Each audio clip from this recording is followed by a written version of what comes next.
Bueno, estamos con Luis Fernando. Luis Fernando es uno de los cofundadores de Zulu. Estamos incluso ahorita hablando un poquito de historias con respecto a hartas anécdotas y tenemos de Zulu. Pero hoy nos vamos a enfocar, Negrito, en que le cuentes un poco a las personas cómo ha sido todo ese camino de prescribir ejercicio, de todo lo que haces en el día a día en Zulu y cómo impacta a las personas. Y quiero abrir como una pregunta que es, tú eres ingeniero, para los que no sabían, eres ingeniero de... Civil. Ingeniero civil. ¿Qué significa ser coach después de que habías tomado una decisión de ir a estudiar, hacer todo lo que se habrá requerido durante X tiempo para sacar el cartón de ingeniero y decidir voy a ser coach? Soy head coach de Zulu, head coach también de Zona G. ¿Qué es eso? ¿Qué significa para ti? ¿Cómo fue ese proceso y esa toma de decisiones? Pues creo que como muchas personas, o nos pasa a muchas personas, estudiamos algo para lo que realmente no estamos hechos. Realmente yo creo que en la vida pude revisar cuáles eran mis aptitudes, no solamente académicas, alrededor de matemáticas, física, ingeniería, física, química, que era lo que requería el ciclo básico de la ingeniería civil, que pues yo tenía afortunadamente buen conocimiento y me iba bien en esas materias. Entonces mi razonamiento en ese momento fue, a mí me va bien en esas materias, que es lo que se basa ese tipo de carrera, entonces yo puedo ejercer esa carrera. En vez de decir, sí, yo puedo hacer esas cosas, pero realmente lo disfruto, realmente es algo que mientras yo lo estoy haciendo me traiga dicha, me emocione de alguna manera. Y yo sin saberlo toda la vida, con cosas pequeñas, podía que sea ayudando a alguien a aprender una materia, podía ser que estaba ayudando a alguien a aprender, yo jugué mucho básquet, más que todo básquet en el colegio, ayudando a alguien a hacer una nueva movida o enseñándole a alguien que yo veía que no entendía algo. Yo tenía siempre una facilidad de transmitir información, pero para mí eso nunca fue consciente. Relevante y tampoco ni relevante, exacto. Nunca le metí como intención a decir, hey, esto a mí me va bien. Y pues yo creo que uno nunca se imagina, yo de pronto puedo enseñar algo en la vida. Entonces cuando, me metí a la universidad a empezar el ciclo básico en los Andes, yo me encontré siendo infeliz constantemente, toda la carrera. ¿Cuánto duró esa? 4 años. Afortunadamente la pude sacar en lo que dura la carrera. Ok, rápido. Gracias al apoyo de mis compañeros, de todas las personas que estuvieron ahí, porque eran muchos trabajos en grupo. Tenía un grupo de compañeros que sí son brillantes y en este momento son unos cracks, ingenieros cracks, que siempre me apoyaron, me enseñaron y gracias a ellos fue que pude sacarlo en ese tiempo. Pero entonces, siendo infeliz toda la carrera sin saber por qué era infeliz, sin saber por qué me estaba amargado, por qué no tenía ganas de ir a la universidad, por qué todos los días me levantaba con pereza y mamera y rabia de ir a la universidad.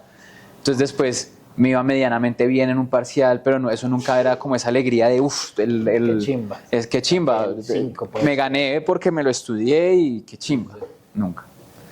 Pero pasó algo muy curioso.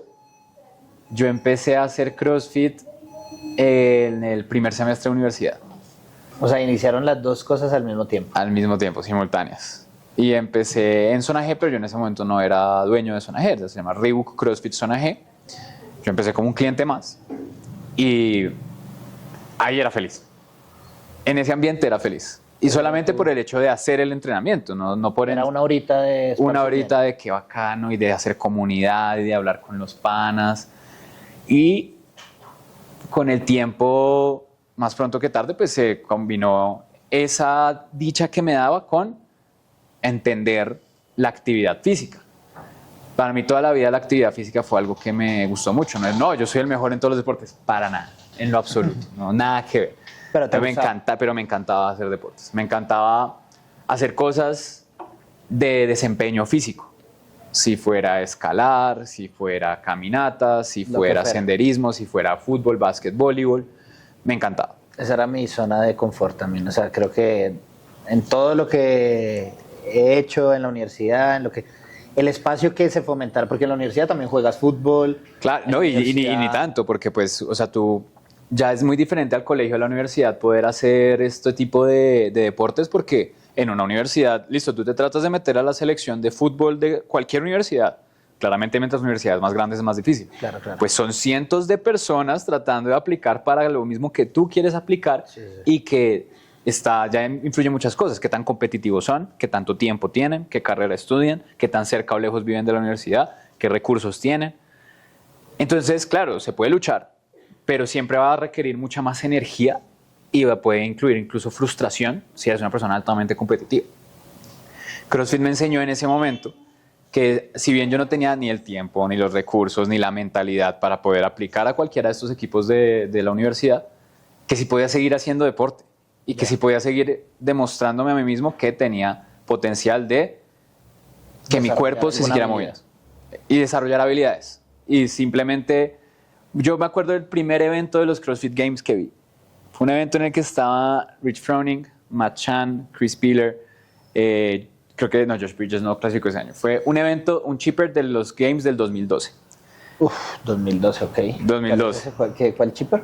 En ese chipper iban chipper? y volvían. Expliquémosle. Bueno, chipper es una lista de movimientos, una rutina en la que una lista de movimientos y uno va saliendo de cada una de las listas de movimientos. Hay chippers de espejo. Un chipper de espejo es en el que, por ejemplo, tienes el movimiento A, B, C, D, E. Entonces haces el movimiento A, B, C, D, E y te devuelves por el movimiento. Después de ese movimiento E, te devuelves el movimiento D, C, B, A. Sí. Entonces, ida y vuelta en el piso Me de gusta competencia. Ese me gusta, ese me gusta. Habían thrusters con barra gruesa, había burpee muscle ups, había toes to bar, había cleans, había box jumps. Hay una serie de movimientos que yo veía a esos tipos hacer esa vaina y yo decía, no puede ser. ¿Qué están haciendo? Porque están haciendo tantas cosas al mismo tiempo. Están levantando pesas, están haciendo gimnasia, están haciendo cardio, están haciendo resistencia y lo están haciendo ver fácil, aparte de todo. Y yo dije, para mí esa fue una de las primeras demostraciones de decir, ese es el tipo de cosas que a mí me gustaría ser capaz de hacer. Y con el tiempo, no puedo hacer ese workout, sigue siendo un workout de estilo CrossFit Games, pero puedo hacer esas habilidades y puedo hacer esos movimientos. Entonces, si empecé simultáneo estas dos cosas, era el momento en el que yo podía estar contento, feliz, relajado, compartir con gente que estaba en el mismo ánimo y en las mismas cosas que yo estaba. Y si algo sí me ayudó la ingeniería civil es que pues uno aprende de las estructuras, de cómo se construyen en general cosas, del proceso constructivo, de materiales. Y aprender, y también de los tipos de fuerzas que se pueden aplicar a una estructura. Entonces hay torsión, hay compresión, hay flexión, hay extensión. Y nosotros en nuestro cuerpo, cuando hacemos ejercicio, también recibimos varias de esas fuerzas. Patrones de esas cargas. Entonces, el entender en la física de todos estos, de las estructuras, de los patrones constructivos, claro, es que si yo le pongo presión al codo en esta posición, pues el codo no está diseñado para hacer eso. ¿Por qué? Porque el codo es un punto pivote que tiene solo flexión y extensión. En cambio, el hombro tiene 360 grados de movimiento. Todo ese entendimiento alrededor de este tipo de fuerzas, estructuras y estática, pues me ha ayudado mucho a poder entender el movimiento en general en el box. ¿Y eso en cuánto tiempo pasó? Porque, claro, hay una estructura base de la universidad, son semestres, ¿cómo ibas lidiando con ambas y cómo te ibas dando cuenta de que eso lo podías usar para ser coach? Me di cuenta, yo creo que sin darme cuenta, porque precisamente con el tiempo empecé a relacionar las cosas, pero no de forma consciente, sino como, ok, yo entiendo que una rodilla se mueve así, igual que si fuera una bisagra, y una bisagra no puede hacer llega hasta un punto de máximo de extensión y un punto máximo de flexión, igual que una rodilla. Entonces si una rodilla pasa ese punto de extensión, pues se luxa la rodilla. Ya. Pero no era tan consciente. Y con el tiempo, afortunadamente, sí me pude empezar a ser más consciente. Ok, es que los materiales en la ingeniería y construcción tienen ciertas similitudes con nuestros músculos, huesos, articulaciones, todo el tejido blando, que hacen que uno pueda relacionar la construcción de un edificio o de una estructura en general con el entrenamiento físico. Entonces, con el tiempo y con estas habilidades que te decía al principio de poder compartir información y que se me facilita en general poder enseñar algo que yo sé y entiendo, pues empecé consciente e inconscientemente a ayudar a la gente que estaba alrededor mío haciendo clase de CrossFit. Entonces, hey, Con diferentes patrones de movimiento. sí, oye, cuidado en esto, hazlo así, esto hazlo así, esto no, oye, ten cuidado con esto. Pero yo siendo un estudiante más, a lo mejor yo no estaba ayudando y yo estaba simplemente era entorpeciendo el proceso de alguien más, pero me tuve la confianza para decir, no, yo creo que yo entiendo, creo que Así. puse atención al coach, cosa que las personas ya no hacen suficiente. Pongan atención, pongan atención. Sigo las recomendaciones, entiendo lo que me están proponiendo, entiendo las correcciones que me están haciendo, pero veo que a esa persona le puede servir algo de esto. Entonces empecé precisamente a meterle un poquito a estas correcciones, a este tipo de movimientos, a este tipo de patrones, a tratar de aportarle a las personas en esto. Y el dueño de Sonaje en ese momento, que se llama Rob, él se dio cuenta y un día me propuso, oye, yo creo que a ti te iría bien dando una clase. ¿Cómo así? Ok. ¿Y ahí cuánto llevas entrenando? Yo creo que podía llevar 6 a 8 meses aproximadamente. Pero estaba en mi punto obsesivo. Todos hemos pasado por ahí. Sí. Punto obsesivo de CrossFit. Todos. Hablo de CrossFit, huelo CrossFit, respiro CrossFit. ¿A qué horas hago CrossFit? ¿Cómo para el CrossFit? Si voy a hacer CrossFit y organizo CrossFit, mi vida, alrededor del CrossFit. Sí. Entonces estaba en ese punto obsesivo. Para mí estar en el box era estar en mi casa. Era poder simplemente ir a estar con panas, a ir a hacer actividades en las que yo me sentía totalmente feliz y contento. ¿Y esa primera clase fue? O sea, ¿accediste? Accedí. ¿Cuántas personas habían? No me acuerdo, pero fue terrible. Todo es muy borroso en este momento. Ok. Para mí fue terrible. En mi cabeza fue que mala experiencia, no lo hice bien, la gente no me entendía, perdí el control de la gente. Y luego llegó Rob nuevamente y me dijo, oye, lo hiciste muy bien. ¿Cómo así? Así todo fue... O sea, muchas veces lo que uno se mete en la cabeza y las cosas que uno se imagina están mucho más exageradas de lo que realmente es nuestra realidad. Y ligadas al miedo que uno, pues al final, pararse al frente de personas y entregar un conocimiento siempre es un reto. Exacto. Y yo empecé de una manera en la que hoy es muy mal visto empezar. Tú no tienes preparación educativa, no tienes una formación, porque vas a estar dando clases. De ingeniero a... De ingeniero a coach. Sí. ¿A son de qué? Pero me fue bien, gracias a eso y a que había otras personas muy en mi mismo estado de ánimo y en mi mismo hobby de entrenar mucho. Se empezó un programa de entrenamiento de coaches. Entonces, gracias a que había varias personas con mi mismo tiempo, con mi misma pasión, empezamos un programa de entrenamiento de coaches, que era guiado por Rob y Felipe Ochoa. Ellos prácticamente nos enseñaron el Level 1 de CrossFit. Y cuando yo fui a hacer el Level 1, yo dije, yo esto ya lo sé. Yo esto ya lo vi. ¿Cómo fue ese proceso de aprendizaje? O sea, ¿se sentaron? Nos sentábamos una vez cada tanto tiempo y nos enseñaban patrones de movimiento, correcciones, nos enseñaban estímulos. Y eso para una persona que en la vida había entendido el deporte, o sea, claro, yo ya estaba estudiando ingeniería y entendía materiales y entendía los esfuerzos, pero no entendía deporte. Ya después de empezar a relacionar, puede que, según cuando me preguntaste antes, ¿cuándo empecé a relacionar esas cosas? En ese momento, cuando empecé a verlo desde ahí hizo más clic. Entonces empezamos este proceso y hasta creo que yo fui el único que continuó como por la línea del CrossFit. Varios siguieron haciendo ejercicio, otros dominios. Empezamos a dar clase mucho más seguido. Ya empezamos a hacer coaches de planta y empezar a dar unas 2, 3, 5 clases semanales. Que eso era un ingreso y fue el primer trabajo que yo tuve en mi vida. Claro. Pues claro, tú siendo universitario, te entran unos pesitos que puedes hacer lo que quieras con ellos, pues yo me sentía el rey del mundo. Obvio. No ahorré nada. El primer... Por favor, ahorre. ¿Cuánta de esa plata se recolectó para abrir el primer sonaje tuyo? No, de ahí yo no saqué nada. Esto me lo gasté. No era, o sea, claramente además eran, no sé, decir que eran 15,000, 20,000 pesos tal vez de la época cada clase. Sí. Y se estaba dando 3 clases semanales, pues podían ser 180,000 pesos mensuales. Pero igual todo en ese momento se sentía como una ganancia. Y me están pagando por hacer algo que me gusta, que era muy diferente a lo que yo estaba haciendo en la universidad, que yo estaba pagando para ir a un lugar en el que no me gustaba estar, ni estar estudiando cosas que no me gustaban estar estudiando. Pero entonces, en ese punto, ¿qué significa para ti ser coach? En ese punto de la vida, después de haber recorrido todo ese camino, tomar las decisiones que te tocó tomar en su momento, ¿qué para Luis Fer, qué es hoy ser un coach? Para mí ser coach es el hecho de poder aplicar mi pasión y lo que se me facilita en la vida en mi trabajo. Yo sé enseñar, me encanta el entrenamiento físico, me encanta poder ver a las personas ser más capaces con su cuerpo de la misma manera en la que yo quiero ser capaz con mi cuerpo de hacer cualquier cosa.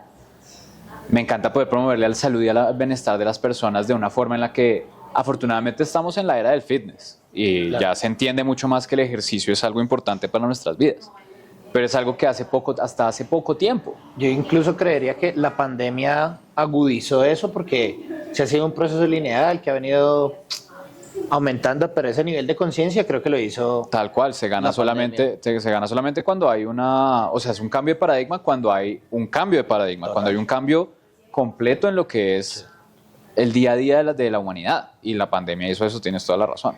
Porque el que estaba en mal estado físico era el que era más probable que Y más pudiera- propenso a y más morir. propenso a morir por COVID. Y tú encerrado en tu casa todo el día y ibas al gimnasio o no ibas al gimnasio, pero estás viendo cómo ahora estás cambiando de peso, estás empeorándote en tus estándares de salud y aparte estás encerrado y con miedo, no, pues a muchas personas las obligó. Y después de eso, continuar con esas costumbres es lo que la humanidad debería estar tratando de hacer. Y lo que nosotros en Zulu tratamos de promover. Es el hecho de poder agarrar a tantas personas que nunca han hecho este tipo de actividad física, que igual a veces se ven, a veces un poco Alejadas. alejadas y apáticas y sin entender mucho de lo que hacemos, porque es que para cualquier persona que entre por primera vez a un box de CrossFit es una experiencia completamente novedosa Claro, es muy y tenebrosa. tenebrosa, sí, más bien. ¿Qué estoy haciendo aquí? ¿Por qué hay tanta gente moviéndose? ¿Por qué todo el mundo entiende ese lenguaje tan extraño? Todas esas cosas que están diciendo. Y hay una persona en el box que se está preocupando porque yo lo haga bien y es el coach. Ahí te iba a preguntar algo y se lo preguntamos a Ale, a Nico. ¿Cuál es el error más común, pero cómo haces tú desde esa percepción del error más común que puedas encontrar en el estilo de los diferentes movimientos y todas las cosas locas que hacemos? ¿Cuál es el error más común de las personas? ¿Y cómo haces para irlo plasmando en el tablero, ¿no? En el programa día a día? Entonces, a la gente se le dificulta, no sé, la sentadilla. Yo contaba mi experiencia con el burpee. Corregir un burpee y llega un punto donde el patrón no está, no sé qué hacer, vamos a hacer un cambio, va a cambiar según el estímulo, era, no sé, mantener tensión en el abdomen, haz una plancha, ya no pude más, ¿sí? ¿Y cómo haces para llevarlo al tablero también para ver ese continuo? Porque dices que te gusta mucho que las personas vayan desbloqueando, pues detrás debe haber un cabezazo serio para que eso ocurra. Yo creo que hay dos formas de ver esa pregunta. En cuanto a patrones de movimiento como tú lo pintas y en cuanto a entendimiento general del ejercicio y del entrenamiento, ¿cuál es el mayor error? No solamente que cometen las personas o la mayor deficiencia que cometen las personas. Abordemos la primera. ¿Cuál es el más difícil, pues, en patrón de movimiento? No diré un patrón de movimiento, diré una habilidad física y es la coordinación. Ya. Porque muchas veces nos enfocamos, es fácil enfocarse en lo que son los patrones de entrenamiento más famosos, que pueden ser el running, el gimnasio, el senderismo, jugar fútbol. ¿Sí? Eso es muy fácil enfocarte en ese tipo de cosas que son muy globales. Pero cuando ya requieres hacer movimientos que son mucho más detallados, como la gimnasia, el levantamiento olímpico, en el que muchas personas no entienden que el hecho de ser mejores en gimnasia y levantamiento pues va a hacer que tus habilidades físicas en general mejoren porque vas a practicar potencia, agilidad, coordinación, velocidad, y son habilidades que dejamos de lado. Entonces, al no practicar esas habilidades, perdemos el desarrollo de áreas de nuestro cerebro que nos hacen más saludables, que hacen que estemos mucho más cuidados ante el pasar del tiempo. Es el hecho de que como personas no siempre estamos utilizando todo el cuerpo de manera óptima, sino de manera muy detallada. Claro. Eso por el lado de la parte física. Entonces lo que yo diría, no está, o sea, claramente los movimientos más complejos como un snatch, Que requiera más coordinación. O en eso, su mientras máxima más expresión, ya. mientras más coordinación requieran, ese es el patrón en el que las personas más fallan, los que requieren mayor coordinación. Porque la coordinación solamente se puede mejorar a partir de repetición, o sea, a partir de disciplina. Y muchas veces no vemos esa recompensa inmediata en estar 2, 3 clases practicando. 2 semanas, ¿no? Ponle 2 semanas, 2, 3 semanas. No, es que todavía no puedo hacer un snatch en 2-3 semanas, esto no es para mí. Pero si el snatch, el levantamiento olímpico es una disciplina olímpica, o sea, hay personas que se dedican toda su vida Hacer un snatch. 3 intentos de snatch y 3 intentos de clean and jerk. Ya. Y eso se basa en tu vida. Todo tu ciclo de entrenamiento se basa en éxito o fracaso dependiendo de 6 intentos. Ya. Y el total que logres ahí chao. En eso se basa el éxito o el fracaso de un levantador olímpico. Entonces, porque acá pretendemos que aprender un movimiento tan complejo sea... Una semana, 2 semanas. Son años. Y pues, yo creo que hasta los crossfiteros más duros pueden decir que siempre pueden mejorar algo de su levantamiento olímpico. Siempre va a haber Incluso los levantadores olímpicos. ¿Por qué siguen entrenando? Porque pues siguen... Hay un aspecto de mejora. Siempre hay un aspecto de mejora, siempre hay una debilidad, siempre hay algo que puedan atacar. ¿Y cuál es el grande que dices tú que la mayoría de personas puedan cometer? El error a través del entendimiento del ejercicio es entender que mi estilo de vida tiene un efecto positivo o negativo en mi entrenamiento. Ya. Nosotros aquí entrenamos personas, no entrenamos atletas de alto rendimiento. Nosotros aquí entrenamos personas que tienen un trabajo, tienen familia, tienen hobbies, se van de viaje, les gusta Tomar, comer. la rumba, les gusta la dispersión, les gusta hacer otros deportes, tienen vidas. Acá las personas no se dedican exclusivamente a hacer CrossFit, ni viven a través del CrossFit, ni para el CrossFit. Pero ese estilo de vida, si tú te fuiste un fin de semana de fiesta porque fue tu cumpleaños y eres una persona fiestera, estás en todo tu derecho, disfrútalo, gózalo. Pero es muy posible que esa semana siguiente de entrenamiento pues sea terrible, porque el cuerpo resiente esas cosas. Si eres una persona que trabaja 8, 10 horas sentado y después vienes a hacer entrenamiento y te duele la espalda, es que es el entrenamiento el que me está haciendo doler la espalda. No, es la combinación de un estilo de vida que está haciendo que tu cuerpo tenga retrocesos y afectaciones constantes y que después tú le estás pidiendo a tu cuerpo Que exprese eso. ven, así, Bueno, estuvimos aquí sentados durante 3 horas hablando y vamos a entrenar. Pues nuestras caderas, isquiotibiales comprimidos, la espalda, todo va a estar chueco. Pues un buen calentamiento, paciencia, entender, ¿por qué me estará doliendo? Claro, es que yo estuve todo este tiempo sentado, entonces de pronto hoy tengo que hacer un entrenamiento más enfocado en movilidad, aperturas de cadera, en quitarme ese sedentarismo de encima. Entonces esa gran falla de no entender que nuestro estilo de vida nos perjudica el entrenamiento hace que muchas veces pues, las personas no disfruten el proceso y culpen al deporte por cosas que su estilo de vida les está culpando, les está causando. Y me parece muy curioso que muchas veces pasa, no, ya no voy a entrenar más porque es que me duele el hombro. Bueno, listo, dale, te extrañaremos, aquí están las puertas abiertas.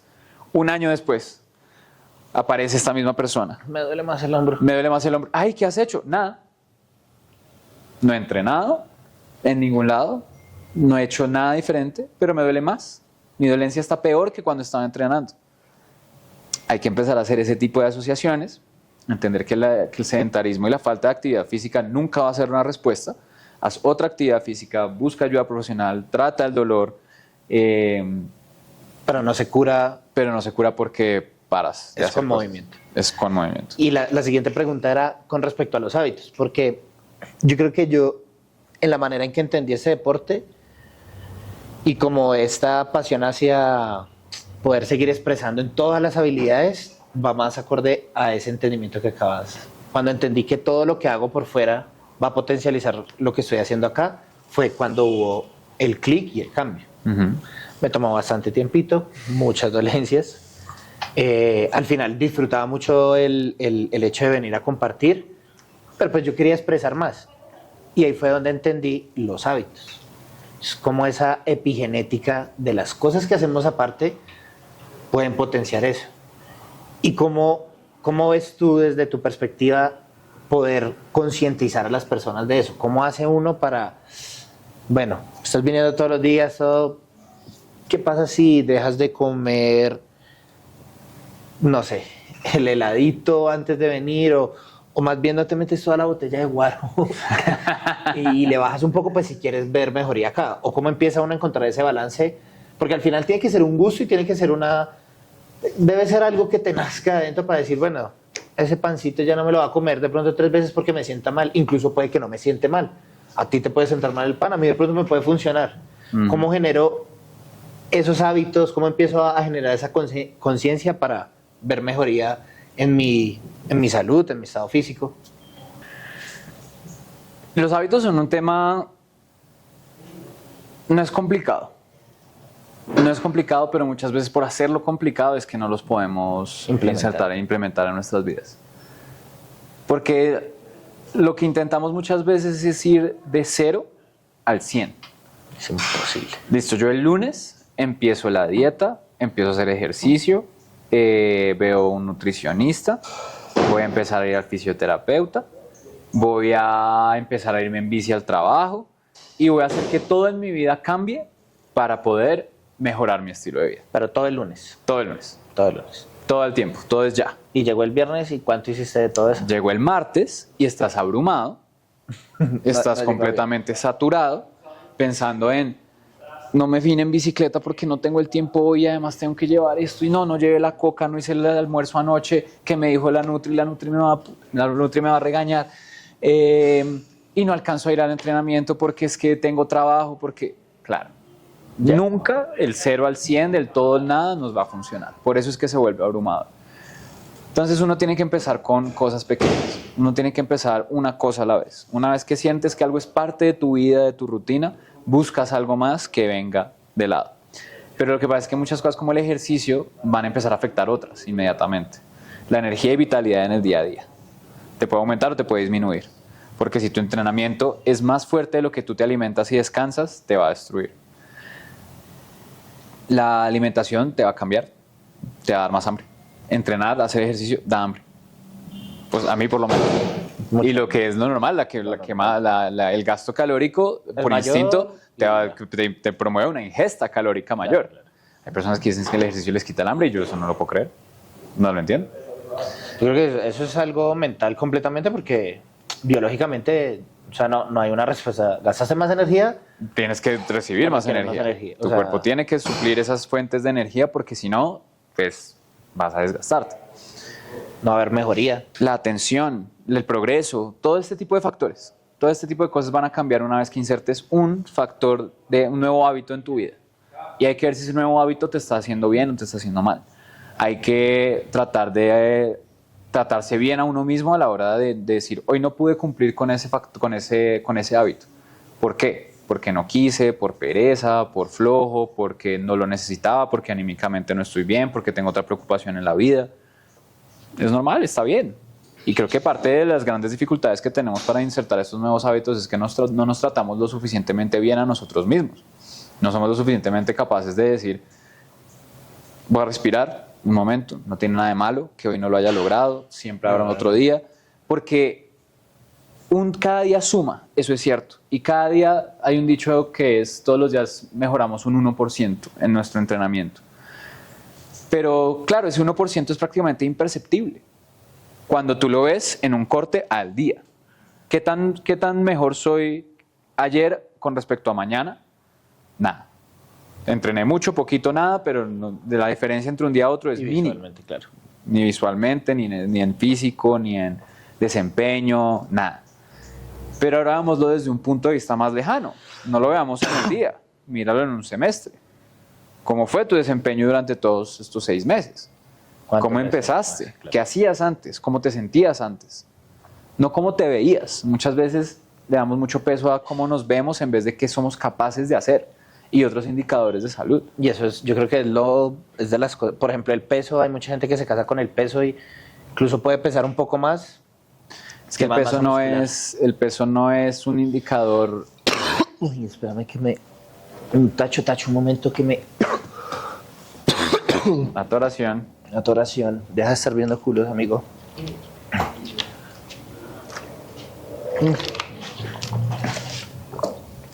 Se me fue una... Ya. Una babilla. Oh, babilla. Ya. ¿Qué estamos diciendo? Del peso. Por ejemplo, la gente dice, no, peso ahora 1 kilo más. No, pues. A mí me causa mucha curiosidad cuando las personas dicen, es que mi objetivo es llegar a tal peso, a tal número, a un número específico, a esos 2 dígitos específicos. ¿Por qué? ¿Por qué? ¿Por qué quieres llegar a ese peso? ¿Qué tiene ese número? ¿Qué hace especial a ese número? ¿Por qué crees que en ese número vas a ser feliz? Y ni siquiera conoces cómo se va a ver tu cuerpo. ¿Cómo te vas a sentir? ¿Cómo te vas a sentir? ¿Será que llegar a ese peso te va a dar una sensación de logro y ahora toda mi vida va a ser diferente? No, después tienes que mantener ese peso. Para muchas personas se convierte en una vida de esclavitud. Entonces el hecho de no entender que la alimentación, la estética, son cosas que si bien van de la mano, tienen que ser sostenibles a largo plazo. Porque uno ve a famosos influencers diciendo si yo pude, tú puedes. No es tan así, si no funciona. Hay personas que tienen el tiempo y recursos que otras no tienen para poder verse y progresar de una manera que otros no pueden. Y con ese autoconocimiento, porque al final es un proceso muy individual y lo que una persona puede reflejar o puedes meter dentro de tus hábitos, comer pan y te funciona, lo metaboliza súper bien, los lácteos se caen bien. Hoy me tomo un vaso de leche con Choco Crispy y ya el otro día, o esa misma, inflamado, colon, no sé, Y eso depende de cada uno. De cada cuerpo, de cada persona. De cada persona. Yo no puedo esperar verme ni sentirme como se siente y se ve otra persona porque lo único que voy a lograr ahí es frustración. Tal cual. Inmediatamente, es frustración. No hay nada de beneficioso, no hay nada que yo pueda ganar, no hay ningún momento en el que yo pueda de verdad sentir que hay una gran ventaja por el hecho de verme de cierta manera. Tal cual. Y muchas veces los objetivos estéticos siempre van a quedarse muy flojos. Nuestras motivaciones alrededor de cómo afrontamos ciertas cosas en la vida depende, nuestro progreso, nuestro éxito alrededor de las cosas que logramos depende muchas veces de la motivación que tengamos. Y si la motivación es algo tan banal como cómo me veo, eso se va a perder.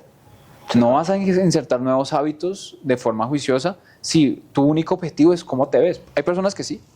Hay personas que ese es su mayor objetivo y su mayor satisfacción. Está bien, está perfecto. O sea, si te ayuda a estar saludable, dale, hazlo. Pero cuando esa motivación te lleva a verte lo más delgado posible, a no generar masa muscular, a priorizar el hecho de estar rayado muscularmente antes que ver que ese rayado es deshidratación y estás en un déficit calórico en el que tu cuerpo, como a las mujeres les puede pasar, por ejemplo, perder el periodo, o como les puede pasar a hombres y mujeres quedarse calvos, caérseles las uñas, porque no hay los suficientes nutrientes en tu cuerpo para que tu cuerpo funcione de forma normal. Ir al baño con calma. Muchas veces no apreciamos las cosas sencillas como poder ir al baño sin esfuerzo. Y eso lo hace comer bien, alimentarnos bien, darle a tu cuerpo lo que te está pidiendo. Esos hábitos de, como tú decías ahorita, muchas veces es heladito. Si no te hace daño pero te da culpa, ¿por qué te da culpa? ¿Porque crees que ese helado va a dañar todo el proceso? No, date el gusto que puedes dar y que te cae bien. Pero con tal de que ese gusto sea medido en un balance. No te comas el helado todos los días. Cómete el helado 2 veces a la semana. Es encontrar ese balance dentro de tu capacidad de qué es el balance para cada uno, ¿no? Al final yo creo que es identificar eso, qué es el balance para cada uno e ir por ello. E igual que recortar, muchas veces pues una persona que está acostumbrada a comerse todos los días, no sé, 2 tazas de arroz, ¿sí? Por decir cualquier medida, si es una persona muy pequeña, que eso es una medida de arroz muy alta, pues no bajes de 2 tazas a 0 tazas, baja de 2 tazas a 1,5. Siéntete bien, haz que tu cuerpo se acostumbre, que no te sientas que te estás restringiendo de algo que te hace bien, que te alimenta, pero que estás acostumbrado a comer en exceso. Entonces, que sea progresivo, que sea amable contigo. Una pregunta ahí que también se la hacíamos a Nico y a Alex, desde la perspectiva de ellos, ¿cómo ha sido Fitland? Porque este deporte, por ejemplo, este deporte es nuevo. Estamos hablando del 2012, no tiene más de 20 años de desarrollo, hay muchas cosas incluso ya es evidente dentro de los programas de entrenamiento cómo han cambiado muchísimas cosas como se empezaron a hacer. ¿Cómo empieza uno de cero a generar ese reconocimiento que de pronto hoy tiene la competencia, a mover personas de otros países, a incentivar? Detrás de todo eso, yo creo que hay muchas personas que se desviven por llegar a esa competencia, crean sueños en función a esa competencia o a diferentes espacios donde puedan lograr medirse y eso genera impulso, eso genera desarrollo económico, eso genera muchísimas oportunidades. Cosas, ¿sí? Oportunidades, networking incluso, ¿sí? Antes eran, no sé, 3 pelagatos jueceando seguramente, hoy son 30 personas, se desplazarán de sus diferentes municipios a compartir la experiencia como atletas, es algo muy grande. Y tú has hecho parte como de esa transformación desde el 2012 que lo veías en ESPN, seguramente creo que era que se veía. En YouTube. O YouTube. Ni siquiera ni ESPN, YouTube. Entonces veías eso, después te haces de un box, sigues creciendo, estás viviendo de eso, o sea, eres parte del desarrollo económico de estas metodologías, de este tipo de boutique, de este tipo de negocio. Y también lo vives dentro de Fitland. ¿Cómo es eso? ¿Cómo es esa resiliencia?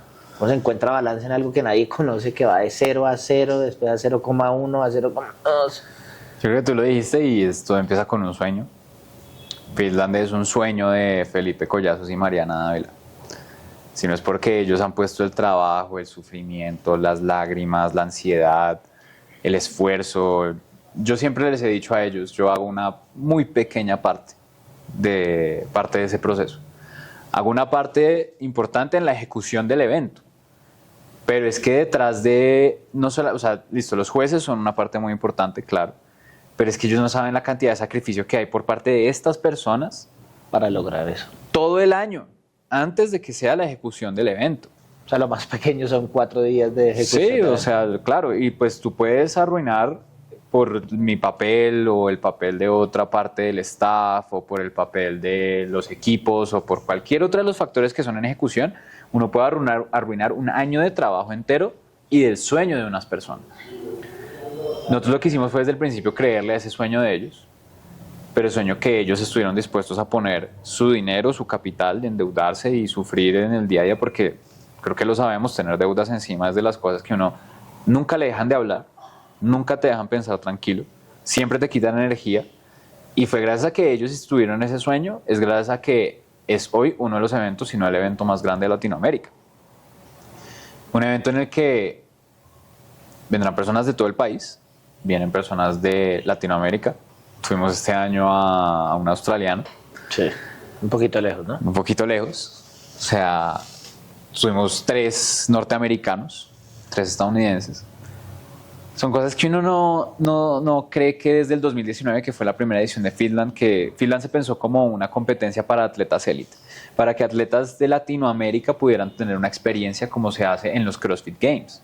Porque indudablemente el nivel de Latinoamérica es inferior al de Europa, al de Norteamérica, y hay muchísimos más atletas aptos para participar en los CrossFit Games que no son latinoamericanos. Y creo que a través de los años CrossFit lo ha intentado de ver cómo pueden meter a ciertas personas, latinoamericanos y todo, para que se incluyan. Creo que todavía es un proceso, todavía es algo que están resolviendo realmente. ¿Por qué estaremos tan lejos? Hay varios factores, según lo que yo veo. Uno es genética. Genética, nuestros cuerpos, nuestra estructura, nuestra evolución, nuestros antepasados son diferentes a los que ellos tuvieron. ¿Sí? Nosotros somos mixtos, nosotros somos mezclas de diferentes razas, entre los españoles, los indígenas, mientras que en Estados Unidos, Europa, pudieron ir mucho más por un linaje. 1, alimentación. 2, entendimiento de lo que es el deporte. En Norteamérica, por ejemplo, en Estados Unidos, un deportista aficionado en un high school, en la universidad, hacen levantamiento olímpico. Eres beisbolista, levantamiento olímpico. Trabajo de potencia. Beisbolista. Cuando eres un deportista profesional, por ejemplo, en futbolistas profesionales, los vemos en trabajos de fuerza, trabajos de pliometría, de coordinación, agilidad, todo. Pero eso no pasa en los niveles más bajos en Latinoamérica. Nosotros jugamos un deporte, punto. Nosotros hacemos el deporte. Nada más en función al deporte. Nada más. Jugar fútbol todos los días, como si un futbolista jugara fútbol todos los días para jugar un partido. Haga drills de agilidad, coordinación, control de balón, golpeo, de marcas, todo eso, sí, claro. Pero esa es ejecución del deporte. ¿Dónde está la preparación física para el deporte? Entonces tenemos uno para explicarle, porque si eso viene desde la genética y la epigenética puede llegar a cambiar eso. ¿Cómo hace uno para que un niño en el colegio no le diga a la mamá como no alce peso porque se queda pequeño? ¿Cómo hace uno para los mitos más irrisorios? Durísimo, ¿no? Ya cuando uno está de este lado uno dice De lo que nos privaron. O sea, De lo que me privé. Y no juzgo a mi mamá, pero no vas a alzar pesas porque te quedas pequeño. Yo creo que sí. Mirándote con su back squat de 480 libras a los 18 años, seguramente. de solo preparación. Rich Froning Rich Froning, lo mencionas, se ven videos de él siendo el mejor futbolista americano desde esta edad, desde esta altura. Una cosa se le ve siendo el beisbolista, creo que tiene formación en bombero. O sea, su actividad y su ejecución física fue algo constante, pero eso él no lo pudo haber hecho solamente a partir de jugar el deporte. Es a partir de exponer su cuerpo a diferentes estímulos, es a partir de hacer otro tipo de cosas de fortalecimiento y de condicionamiento específico para poder llegar a donde estuvo. Yo creo que esa es, y parte de los programas que estamos edificando ahorita es para eso, ¿no? Un runner pues, no puede correr todos los días porque no va a correr más. Porque los runners no hacen entrenamiento de fuerza, porque creen que no tienen que hacerlo. ¿Y por qué los runners se lesionan tanto? Porque no hacen entrenamiento de fuerza. Y es requerido porque no van a correr 1 kilométrico acá, el motor es aprendido, no sé, 1 hora dándole a la corrida. Exactamente. ¿Cómo vas a esperar que tu cuerpo haga una demanda tan alta sin antes haberlo preparado para esa demanda? Eso es lo que tristemente nosotros, es otro de los factores que hace que nosotros estemos muy lejos de todo ese nivel. Genética, desempeño en tempranas edades. Mientras más temprano empieces a exponer a una persona a un deporte y a la preparación física específica de ese deporte, pues su cerebro lo va a entender. Por eso yo creo que no hemos visto el mayor potencial humano en cuanto a muchos deportes, porque ahora vemos videos de niños, niñas y niños de este tamaño jugando deportes o haciendo movimientos de ciertos deportes, por ejemplo, gimnasia olímpica, deportes de raquetas, futbolistas, mientras las ciencias alrededor del deporte sigan mejorando. CrossFit, o sea, niños, sí. CrossFit Kids, niños que estaban haciendo CrossFit Kids ahora están en los games. Sí, total. Entonces, todo este tipo de cosas son debilidades que nosotros tenemos en este nivel, en este costado del mundo, que también tenemos otros problemas mucho más importantes en este costado del mundo antes que enseñarle a nuestros niños a poder ser, primero que darles educación, que garantizarles educación, salud, bienestar, alimentación. ¿Y crees que Finland puede hacer también ese muñeco y ese pilar para empezar a jalar? Es lo que es parte del sueño. Que Fitland sea una plataforma también para que a través, digamos, de la plataforma de la categoría Teens, pues ya son niños que están literalmente, son menores de 18 años, que están exponiéndose a unos estímulos igual de fuertes al de los atletas élite y que están demostrando que la capacidad humana está lejos de saberse en dónde está su tope, dónde está su máximo.